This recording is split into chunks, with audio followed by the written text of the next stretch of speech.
Greetings, mortals. I am Natus, one of the rulers of the underworld, or specifically ruler of Manga Hell. And today we will be reacting to the newest officially released My Academia chapter, the 376, titled On Knife's Edge. I'm sorry about the confusion about the chapter releases again, reactions. They should be going back to regular schedule relatively soon, hopefully. At least, again, hopefully, since every time I think it's gonna go back to normal, it just feels like everything's just getting into more chaos. But regardless, I think right now we should probably be getting smooth sailing to chapter releases. So yeah, let's go into this chapter instead of the newest one because I feel like, again, like, alright, the previous chapter was more of a flashback, the one we missed, unfortunately. But I feel like this chapter, because it's officially, it will be even better. So, anyways, we start off with a color page showing the top 10 characters, and I really do have to question this ranking. Like, I know Japan doesn't really particularly like villains, and that's why we usually only have like one villain, if at all, on a chapter in these color pages. And honestly, I think even a few times we actually have them in it. Since when Black Clover got their uh, top 10 list and they had Dante there, I don't think they even had a color page to include him. I think they literally just had the top 3. But regardless, they don't like their villains, and this is the reason why we don't have anyone like Dabi, Toga, and especially Shigaraki. Hopefully, at least Spinner gets it. Like, that would honestly be hilarious if Spinner actually gets to be on the color page. But like one of the few times where villain actually is. But yeah, here we just see all of the top 10 characters, and all of them are just, in cool knight armor, which is nice. I mean, honestly, while I do hate the fact how little the villains appear in these color pages, especially in a story like My Academia, I do gotta admit the character designs here are actually top notch.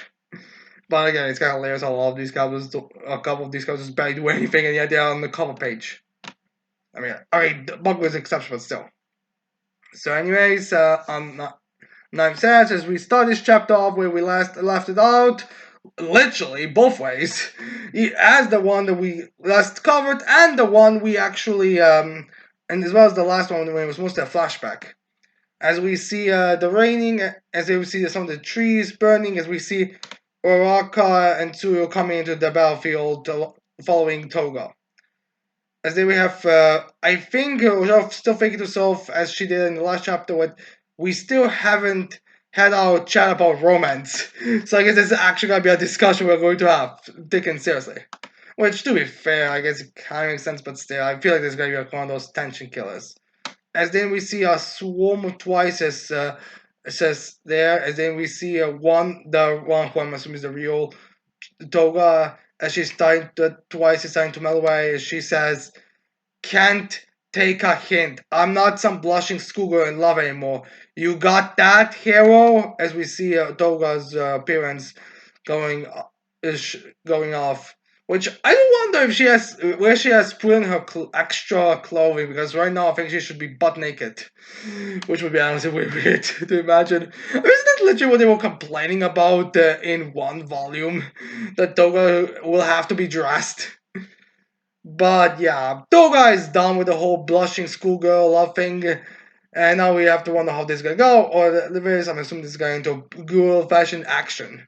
As then we see Ochako being nervous, as then we see an army of Twice's continuously multiplying because they can still be there. I mean, Twice's copies can remain. It's just, there has to at least be one that will remain.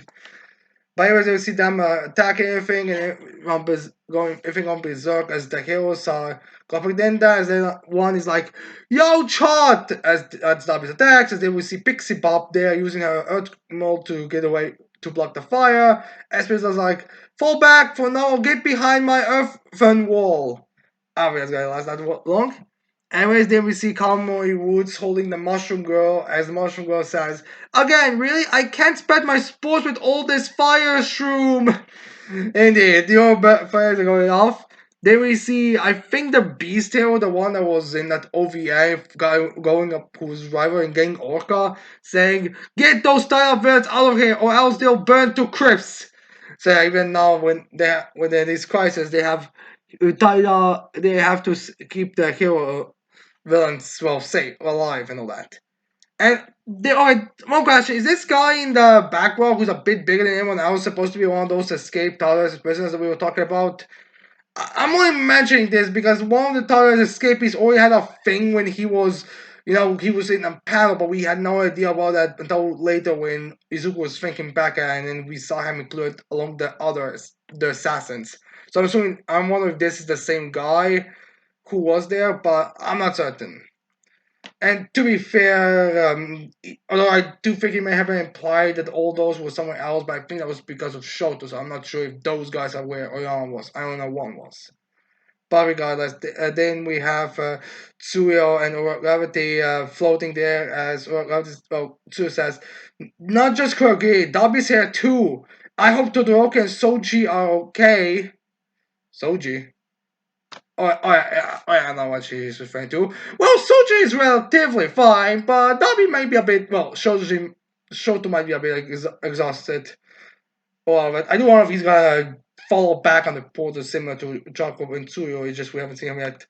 By the way, then we see Best Girl Jill showing up at Tokoyami as she grabs Chako's arm to pull those two to Tokoyami so they can fly around.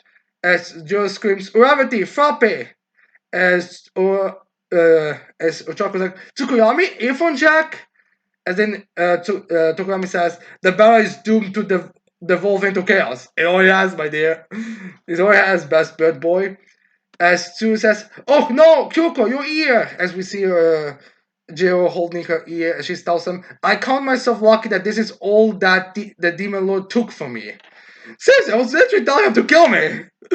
So yeah. Now I do wonder if Jiro and Tokurami how much are they going to participate in this battle now? Because again, like there's no one here who I would say is really all that would be against the two. Although to be fair, for one might still try to claim her life. I mean, again, I would be surprised. But anyways, then we have Geo saying, since the Twice army came out of the warp gate as you two, I'm guessing that's actually Toga. So yeah, she's pretty. I guess she was informed of how all this works and it quirks. I mean, to be fair, I do believe there were a few times where they were saying they were going through all the files. Huh. Question: would Jiro's earphone jack, if it was amplifier not enough similar to Present Mike's voice, be able to like disperse the Twice clones? It's a very wide range quirk, and wide range quirks are right now the best things they can do, especially at heavy hitting. And I feel like Jiro has kind of progressed, and that was usually what she was doing. That actually is kind of low on her little wrist things. But yeah, anyways, then we have Ochako saying, all of Japan will be burned unless we stop her. Well, buried, not burned. I thought you were referring to Derby because, let's be real here, Derby's fire is a bit more dangerous than Twice his clones. But both the two are at the apocalyptic level of threats, honestly, at this point. For my academia, of course. Not, don't get power skills in there. Everything I have to say, but Derby's raging heat is far too fierce. Dora keeps multiplying despite the fire, so all we can do is flee. Really? You guys are just gonna flee? I know that's actually gonna be the case, but I feel like they're just pointing out how the situation is going because again, like W and Twice's army clones are pretty much the worst things combo you can possibly get. You're essentially fighting the most powerful wide rangers you can get, and that's not even including Jiraki's decaying hands. So, anyways, there we have Togan probably saying, "This is a no proper battle, not more. The statue to the Violent Conqueror has failed." Like they always do. I mean, since I'm pretty sure the only time where I think I've seen a divide and conquer strategy that has succeeded, or if I might be mistaken, was when they was in the Avengers Assemble when there was like a in the first season when Red Iron Skull was having like his monocle and he was going through option and Modoc proposed, let's use divide and conquer strategy, and he agreed with him. Like that's the only thing at the time I think divide and conquer has worked. I mean, you might make a case for Lord of the Rings as well, but even I'm skeptical about referring that to as divide and conquer. But yeah, anyways, then we cut to Endeavor fighting the Twice clones as Endeavor himself. those flames on his chest. Is that phosphor move Shoto mentioned? So yeah, Shoto did mention Endeavor his new move, as now he's putting the pieces together. Which I gotta give credit to Endeavor to at least be like, oh wait a second, he probably managed to copy Shoto's move. So anyways, they have now saying to Dobby, Toya, what you do to Shoto?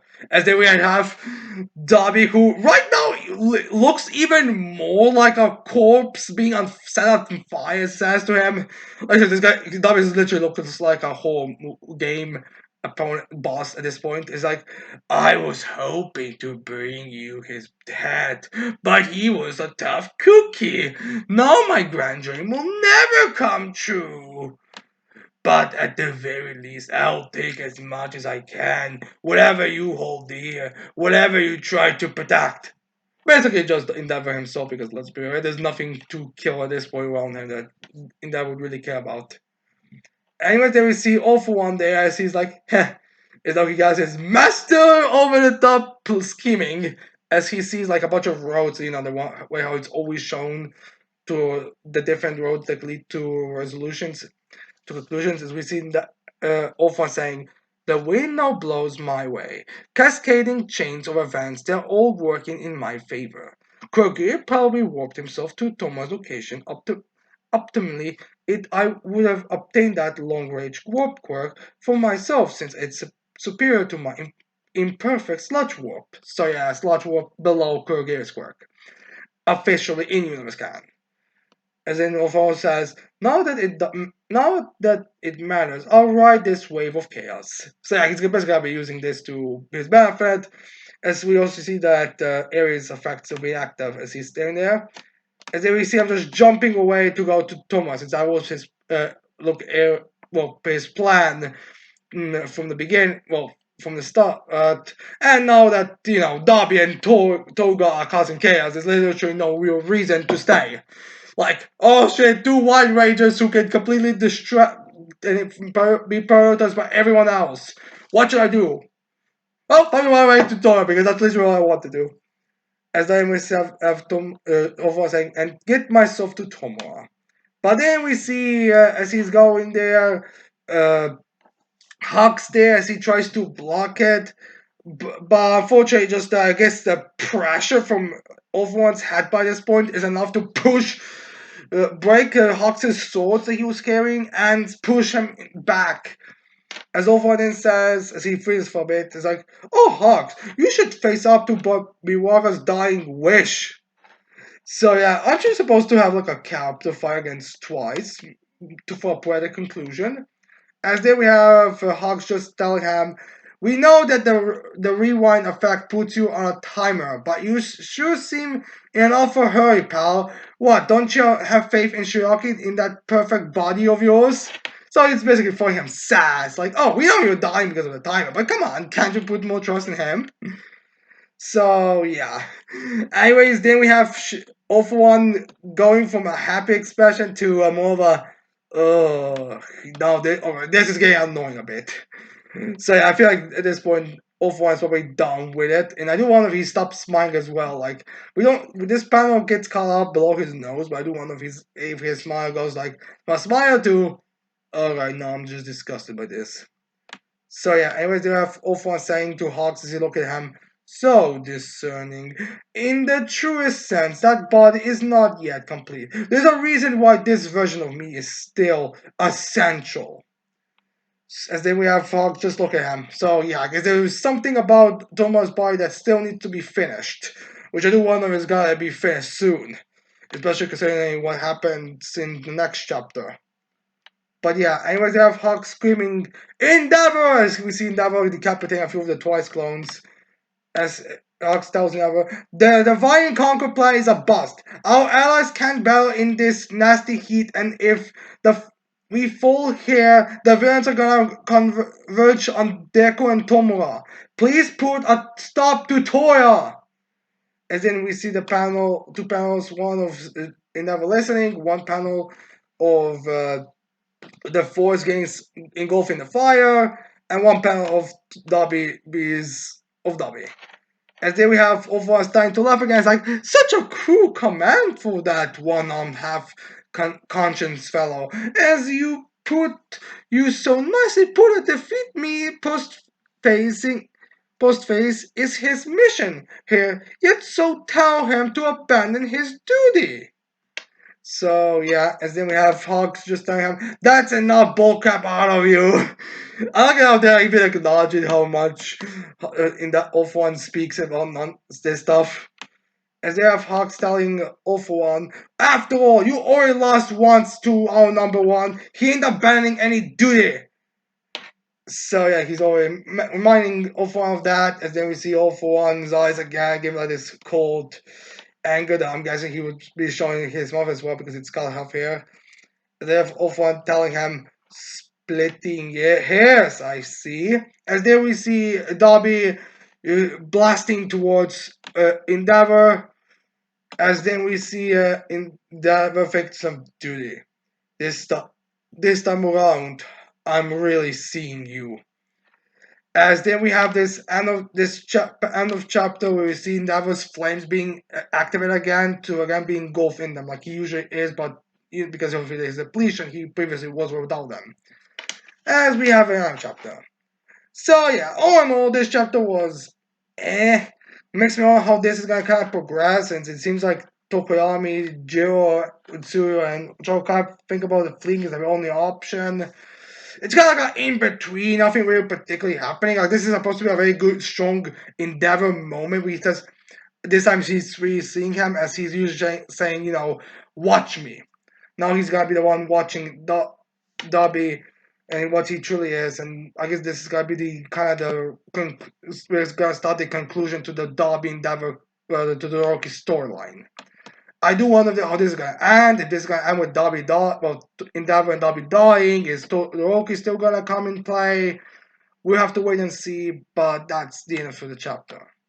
So, anyways, I hope you like this chapter reaction. I hope you leave your thoughts on this chapter in the comments below. Don't forget to leave a like, subscribe for more videos in the future. And with that said, I cannot wait to see all of you mortals next time. Goodbye.